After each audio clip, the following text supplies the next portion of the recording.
Comenzamos leyendo la santa palabra de Dios en el primer libro de Samuel, capítulo 16, en el nombre del Padre, del Hijo, del Espíritu Santo. Amén. Ese capítulo 16. Dijo el Señor a Samuel: ¿hasta cuándo vas a estar llorando por Saúl después que yo lo he rechazado para que no reine sobre Israel? Llena tu cuerno de aceite y vete. Voy a enviarte a Jesé de Belén, porque he visto entre sus hijos un rey para mí. Samuel replicó: ¿cómo voy a ir? Se enterará Saúl y me matará. Respondió el Señor: lleva contigo una ternera y di: he venido a sacrificar al Señor. Invitarás a Jesé al sacrificio y yo te indicaré lo que tienes que hacer y me ungirás a aquel que yo te diga. Hizo Samuel lo que el Señor le había ordenado y se fue a Belén. Salieron temblando a su encuentro los ancianos de la ciudad y le preguntaron: ¿es de paz tu venida, vidente? Samuel respondió: de paz he venido a sacrificar al Señor. Purifíquense y vengan conmigo al sacrificio. Purificó Jesé a sus hijos y los invitó al sacrificio. Cuando ellos se presentaron, vio a Eliab y se dijo: sin duda está ante Yahvé su ungido. Pero el Señor dijo a Samuel: no mires su apariencia ni su gran estatura, pues yo lo he descartado. No es como ve el hombre, pues el hombre ve las apariencias, pero Dios ve el corazón. Llamó Jesé a Abinadab y le hizo pasar delante de Samuel, que dijo: tampoco es este a quien ha elegido Yahvé. Jesé hizo pasar a Samá, pero Samuel dijo: tampoco es este a quien ha elegido Yahvé. Hizo pasar a Jesé a sus 7 hijos ante Samuel, pero Samuel dijo: a ninguno de estos ha elegido el Señor. Preguntó pues Samuel a Jesé: ¿no te quedan ya más muchachos? Él respondió: todavía falta el más pequeño que está guardando el rebaño. Dijo entonces Samuel a Jesé: manda que lo traigan, porque no comeremos hasta que haya venido. Mandó pues que lo trajeran. Era rubio, de bellos ojos y hermosa presencia. Dijo el Señor: levántate y úngelo, porque este es. Tomó Samuel el cuerno de aceite y lo ungió en medio de sus hermanos. Y a partir de entonces vino sobre David el Espíritu del Señor. Que el Señor añada bendición a su santa palabra en el nombre del Padre, del Hijo, del Espíritu Santo. Amén. Aquí entramos en la presencia, en la introducción del rey más amado y más querido de Israel, el rey David. El rey David nació en el año 1040 antes de Cristo. Se le menciona al rey David unas 800 veces en el Antiguo Testamento y 60 veces en el Nuevo Testamento. Y con Salomón es uno de los monarcas más famosos de la época bíblica de todos los tiempos. Como vimos, era el menor de 8 hermanos y tenía dones musicales y poéticos notables que cultivaba mientras pastoreaba ovejas.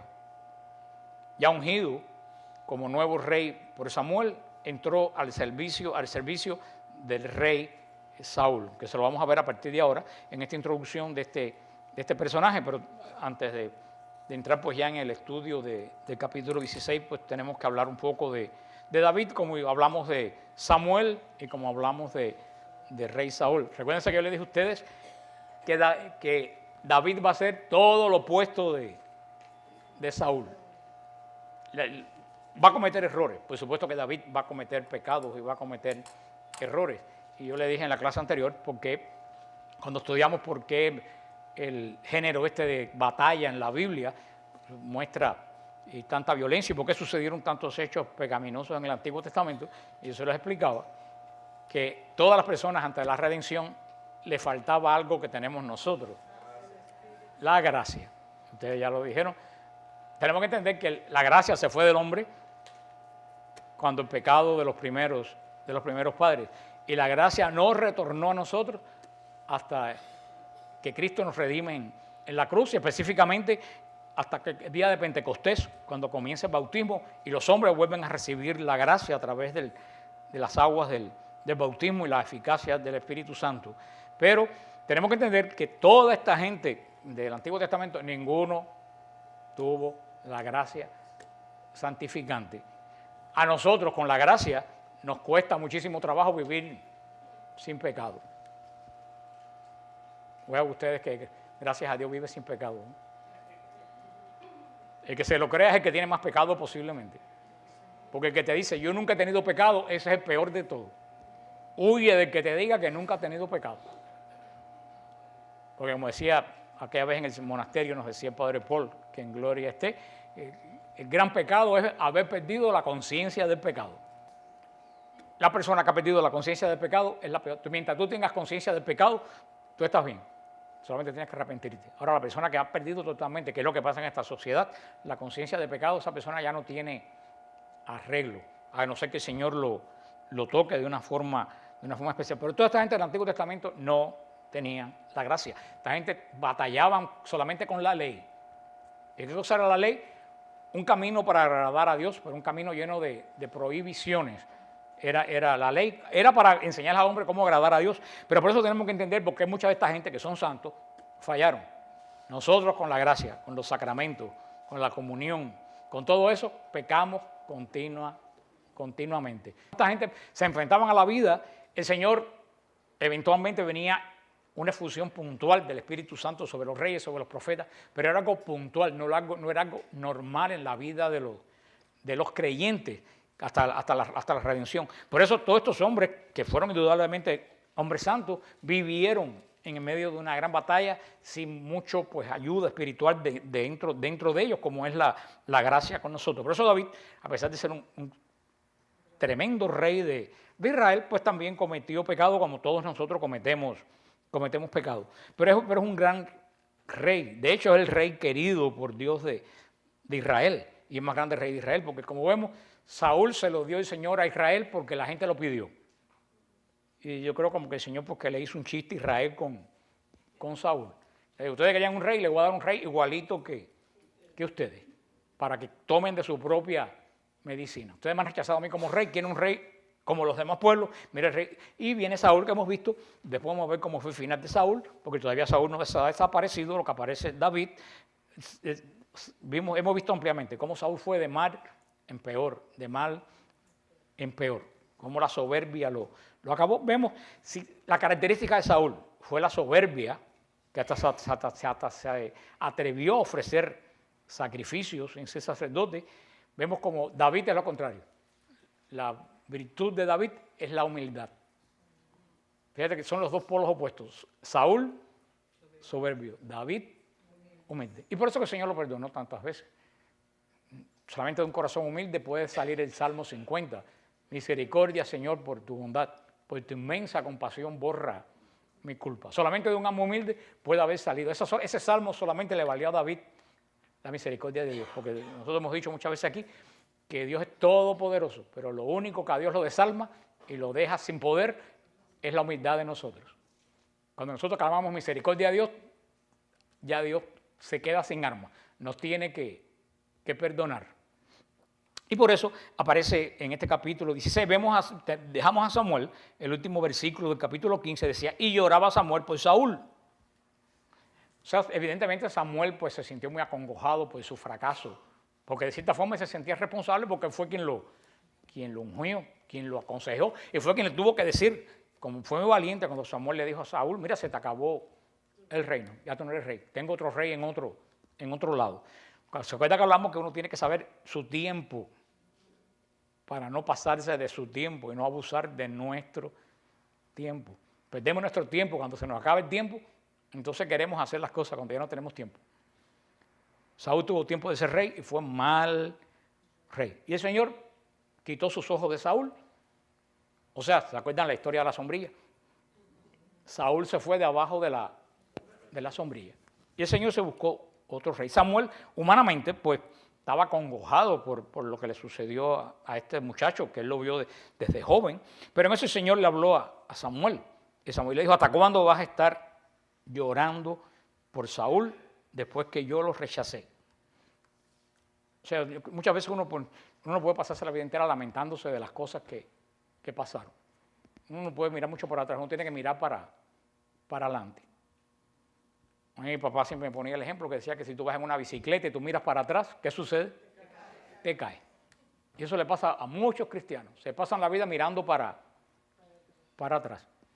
Lo que pasó solamente puedes sacar experiencia. De ahí no puedes remediar nada. Y de lo que va a venir, todavía tú no sabes qué cosa es. Porque eso más te vale que vivas el presente en la gracia de Dios y haciendo en el presente lo que el Señor quiere. Nunca se me olvida que Monseñor Román decía que los que venían le decían, ay, Monseñor, si yo me saco la lotería le voy a dar $15,000 para que haga el malecón de la ermita. Monseñor me decía, yo sé que esa persona no va a dar absolutamente nada si se saca la lotería. Porque el que va a dar algo, si tiene $5, lo da ahora.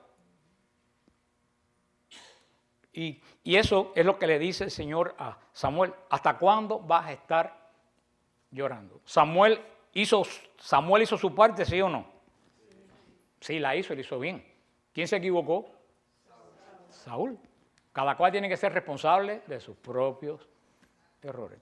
Yo se lo digo continuamente a madres y padres que me llaman y yo se lo digo continuamente, tú no puedes cargar la cruz de tu hijo. Y se lo digo a los maridos, a las esposas, ustedes no pueden cargar la cruz del marido o de la mujer. Porque cada cruz el Señor la pone para cada uno de nosotros. La cruz de tus hijos la tienen que cargar ellos. Y la cruz tuya la tienes que cargar tú. Si tú cargas la cruz tuya de tu hijo, te hunde. Y eso es lo que sucede a mucha gente, que cargan demasiadas cruces. El Señor te da la fuerza para la cruz que Él te pone. Y te da una cruz que Él sabe que tú la puedes llevar. Cuando tú cargas cruces de mucha gente, terminas hundiéndote. Por eso el Señor nos llama con esta palabra que le dice Samuel, que tenemos que vivir en el presente de Dios. Y acuérdense, como hemos hablado, y los que vienen por primera vez, no se vayan a enredar más de lo que estamos todo el mundo aquí, pero lo que hemos decimos, en Dios no hay pasado ni futuro. Dios es un continuo presente, un continuo y eterno presente. ¿Qué cosa es la eternidad? Un eterno presente. Con los pies puestos en el presente y mirando ¿a dónde? Al futuro, a la meta que nos ponemos, porque nosotros mientras estemos en carne tenemos futuro porque estamos en el tiempo. Hemos hablado ampliamente del tiempo. Y el Señor se lo dice, ya yo tengo un plan para Israel, no llores más. Lo que pasó, esa cruz del mal reinado, ¿quién la tiene que cargar? Saúl. Porque esa cruz se la hizo ¿quién? Él mismo. Entonces le dice, llena tu cuerno de aceite, vete, voy a enviarte a Jesé de Belén. Más adelante vamos a estudiar las 3 unciones que recibió David, que tienen 3 nombres hebreos diferentes, las 3 unciones son para 3 cosas diferentes. Aquí aparece por primera vez, por segunda vez, Belén, esta ciudad de Belén tan hermosa. La primera vez aparece cuando muere Raquel. ¿Se recuerdan que dice que Raquel fue sepultada en Ramá, en Belén de Ramá? Y ahora aparece Belén, que más tarde todos los profetas van a decir, tú Belén no eres la más pequeña de las ciudades de Israel, porque de ti va a nacer el Mesías. Y a partir de este momento Belén está ligada tremendamente con el rey David. Belén y David son sinónimos a partir de este momento. Entonces vemos aquí el primer personaje. ¿Quién es el primer personaje? El padre de David, que ¿cómo se llama? Jesé. Muchas veces en la Biblia, algunas Biblias llaman a Jesé Isaí. Por eso cuando ustedes oyen decir el árbol de Jesé o el retoño de Isaí, se refiere a la familia de Jesé. Jesé engendra a David y de ahí por 14 generaciones van a ser Jesucristo, que es el último heredero del trono de David. Nosotros que tantas veces hemos ido a Belén, este año si Dios quiere en febrero volvemos a Belén, número 25 que vamos a ir a Belén, en el lugar donde, en la cueva de la Natividad, en el lugar más central de la gruta, hay una estrella de 14 picos. Entonces dice, aquí nació Jesús de María la Virgen. Y 14 picos es por las 14 generaciones que pasaron de David a Jesús. Y lo curioso de la ciudad de Belén, que en hebreo es Betlehem, que quiere decir casa del pan. O sea, Belén quiere decir la casa del pan. Y Jesús nace en Belén. ¿Qué cosa es Jesús? El pan de vida. Belén es la casa del pan. Pero lo más curioso es que en árabe se dice Betlehem, que quiere decir la casa de la carne. ¿Y qué Jesús nos da de comer? Su propia carne. Fíjate que en hebreo es la casa del pan y en árabe la casa de la carne. Y en la Eucaristía el pan se convierte en la carne de Jesús. Fíjate, 2 idiomas que no tienen nada que ver, que se odian los 2 pueblos. Fíjate como todas, 2 nombres diferentes apuntan ¿a quién? a Jesús. Nosotros tenemos la bendición que al monasterio donde nosotros vamos siempre en Belén a oír misa, que es el monasterio donde está enterrada la beata Sor María de Jesús. El monasterio fue hecho encima de la cueva donde Samuel ungió a David. El monasterio, donde está la iglesia del monasterio, abajo está la cueva donde Samuel ungió a David. Por los alrededores del monasterio, por donde David cuidaba las ovejas. En la cueva la están arreglando, no sé si este año estará arreglada ya porque van a abrirla al público, porque hasta ahora no estaba abierta al público. Este año tuvimos la bendición de 2 o 3 personas de bajar a la cueva porque está en la clausura del monasterio y no todo el mundo no puede bajar, pero van a hacer una salida por fuera del monasterio para poder entrar. O sea que está muy conectada también la devoción de Sor María de Jesús, porque ella fue quien designó el lugar, quien dijo que ahí fue donde, igual que tuvo la visión de Maús, donde estaba en Maús. Por eso Belén, a partir de este momento, Belén se pone en el corazón de la cristiandad. La casa del pan, la casa de la carne. Una de las ciudades más humildes de Israel, que eran unas cuantas decenas de familias. Pero vemos cómo el Señor siempre hace las cosas desde abajo. El Señor no empieza por el techo como nosotros. Nosotros empezamos por el techo y no ponemos simiente. El Señor comienza por los cimientos. Hoy en día no tenemos paciencia para poner los cimientos. Hoy en día queremos techo. No sabemos que para tener el techo y para que dure, ¿qué tenemos que poner? Empezar por abajo. Por eso las cosas del Señor duran, porque Él empieza por debajo. Y vemos aquí lo que viene unido desde la época del desierto. Vemos aquí la unción y el sacrificio. Samuel coge la unción, el aceite de la unción, tal como se hizo en el desierto con Aarón y con todos los sacerdotes y con Josué, y cómo lleva la unción, porque esta es la forma. Acuérdense que cuando se unge algo quiere decir que ese algo pasa a ser posesión del Señor. Eso es lo que quiere decir la unción. Por eso, santo, posesión de Dios. Por eso el término cristiano peyorativamente indica el seguidor de Jesucristo. Pero si tú vas a la palabra griega de Cristos y crisma, el cristiano quiere decir aquel que ha sido ungido. Es lo que quiere decir cristiano, aquel que ha sido ungido. Y todos los cristianos hemos sido ungidos ¿dónde? En el bautismo. En el momento que nos bautizaron, después que nos hacen cristianos por las aguas del bautismo, se nos unge como sacerdote, profeta y rey, como el rey David. Por eso nosotros somos más que seguidores de Jesucristo. ¿Somos qué cosa? Ungidos. Y cuando una cosa se unge, pasa a ser posesión de Dios. A nadie se le ocurre escupir arriba del altar, ni sentarse arriba del altar. ¿Por qué? Porque el altar está ungido. Es algo santo. Así pasa con cada uno. Por eso que la iglesia respeta tanto la vida, porque desde que nos unge, ya no somos posesión de nosotros ni de nadie, somos posesión de Dios. Estamos marcados con el sello del Espíritu Santo para toda la eternidad. Así que cristianos más que ser seguidor de Jesucristo. Es alguien que pertenece, que tiene el sello de Dios puesto, que pertenece, que está bajo el dominio del Rey Jesús. Y podemos ver que el reinado que tiene Jesús, según lo anuncia, vamos a ver después el ángel a María, es el reinado ¿de quién? De David. Y se sentará en el trono de David, su padre, para siempre. O sea que el reinado donde está Jesús, el reino que tiene Jesús en este momento es el reinado de David, que comienza en este momento. ¿Y comienza a través de qué? De una unción. De una unción. Y va a Belén, sube Samuel, y dice que salieron los ancianos de Belén, salieron temblando. ¿Por qué ustedes creen que temblarían los ancianos de Belén? Dijeron, ahí viene el profeta, empezaron a temblar. ¿Era qué? No. Porque tenía una orden ya de Dios, me imagino. No es que los profetas en Israel eran temidos, porque el profeta nunca decía lo que la gente quería oír. Era todo lo diferente de los políticos hoy. Los políticos hoy prometen lo que la gente quiere oír, aunque no lo cumpla. Los profetas dicen lo que Dios le dice, que usualmente lo que Dios le dice al profeta es lo que la gente no quiere oír. Por eso que los profetas no son populares. Acuérdense Jeremías, que llegó a una desesperación tan grande que dijo, Señor, mándame la muerte, nunca debía haber nacido. A donde quiera que voy dicen, ahí viene la peste de Dios. Porque la gente quiere que le digan qué cosa, lo que ellos quieren oír. Y por eso las iglesias de Joel Austin y toda esa gente están con miles de gente, porque ese señor le dice a la gente lo que la gente quiere oír. Y esas iglesias en los shopping centers están llenas de gente, porque dicen, ven a mi iglesia y te vas a hacer millonario. El dinero te va a caer del cielo, te vas a prosperar, vas a tener un Cadillac. Y eso es lo que la gente quiere oír. Pero cuando tú lees al Evangelio, el Evangelio no dice eso. El Evangelio dice, si tú quieres seguirme, no te va a caer el dinero del cielo. Si tú quieres seguirme, carga tu cruz y sígueme. Yo no sé qué evangelio leen esa gente ni dónde está escrito.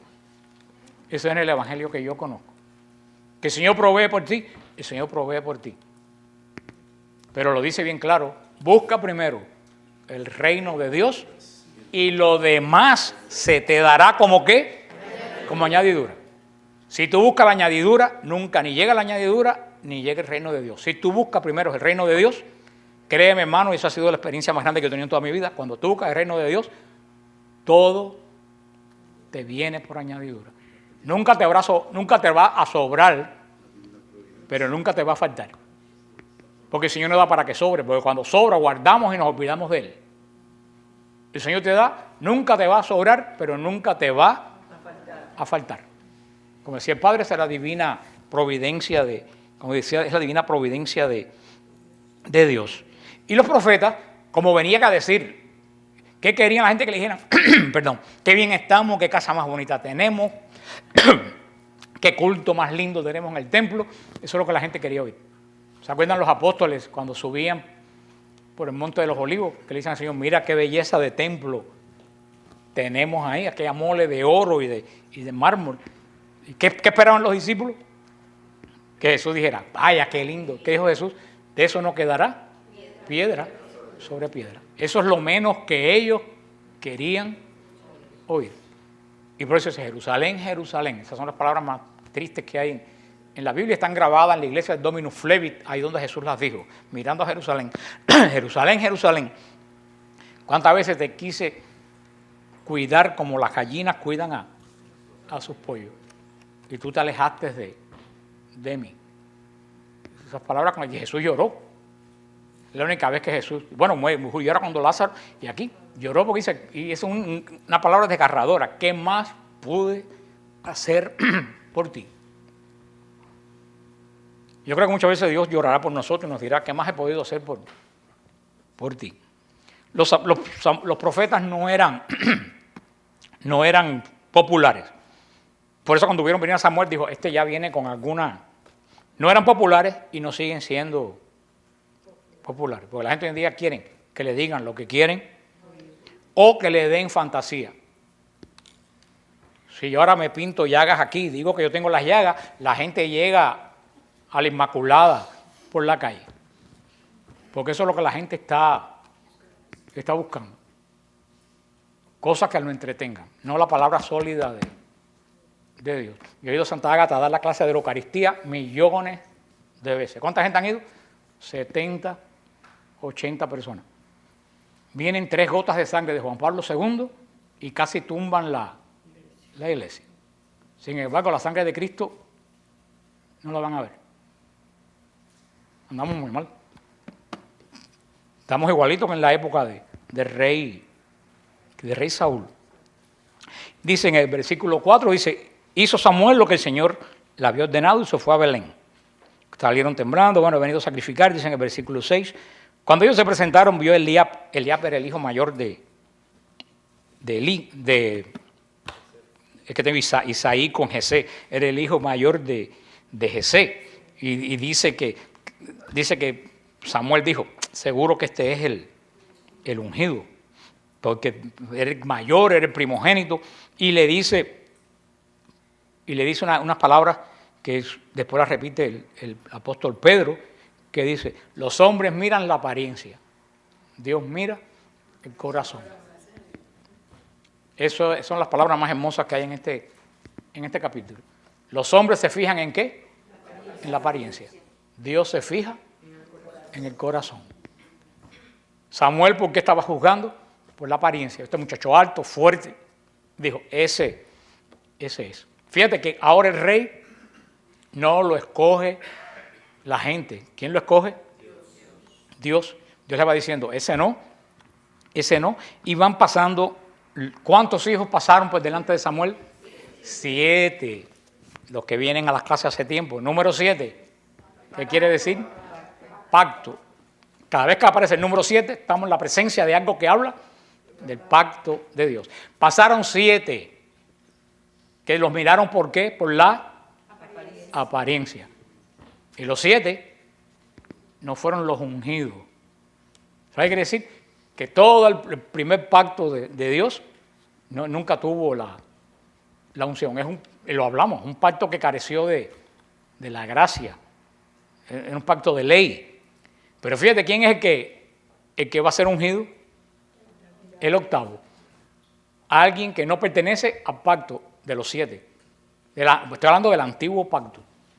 Cristo, el nuevo, que a partir de David va a salir Cristo, que es el que va a establecer el nuevo pacto.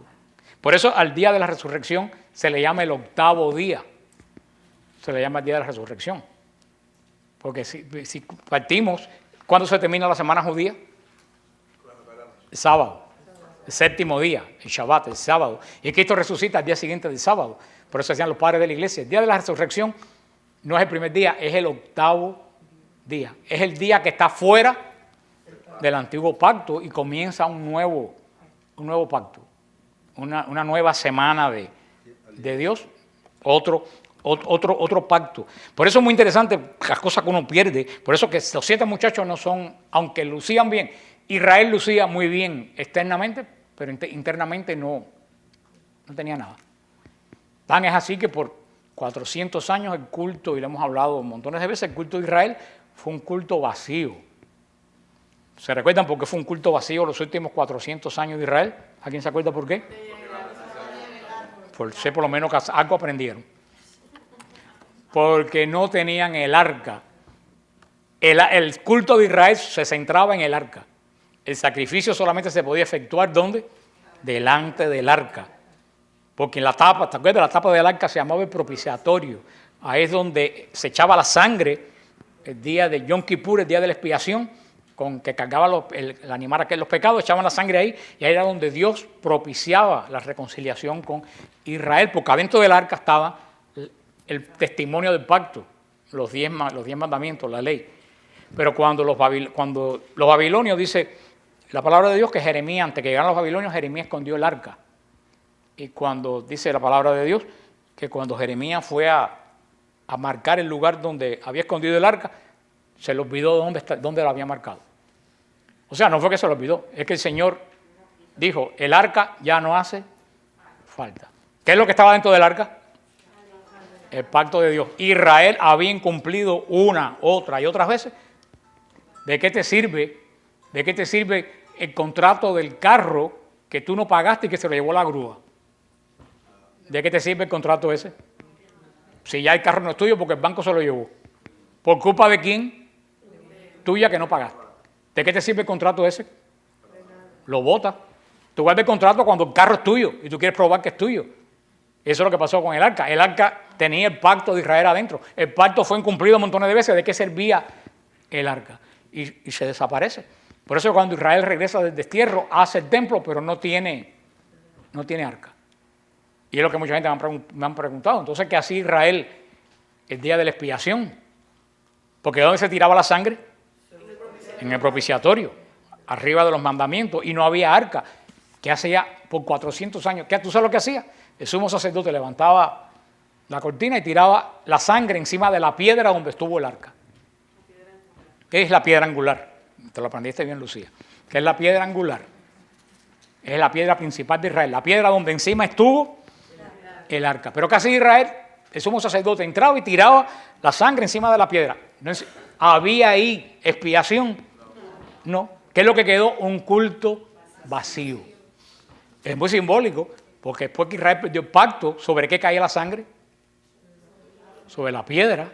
Quiere decir que el corazón de Israel se puso de piedra y ahí no entraba la sangre de la expiación. O sea, fíjate que todo es... Por eso cuando se queman el templo, que Tito entra al santo de los santos, que abre la cortina, se empezó a reír, aquí no hay nada.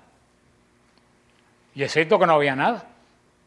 Israel estaba adorando a nada, porque el pacto se le había acabado. Nosotros tenemos, gracias a Dios, a Jesús, que es nuestro pacto permanente, pero ten cuidado que a ti se te puede acabar el pacto con Jesús y terminar tu corazón de piedra si no cumples el pacto de Dios. Y aquí entra, cuando pasaron los 7 muchachos, yo me imagino que Samuel se quedaría como aturdido, ¿no? Bueno, ¿y ahora qué? Y fue cuando Samuel le pregunta a Jesé, ¿no te queda ningún muchacho?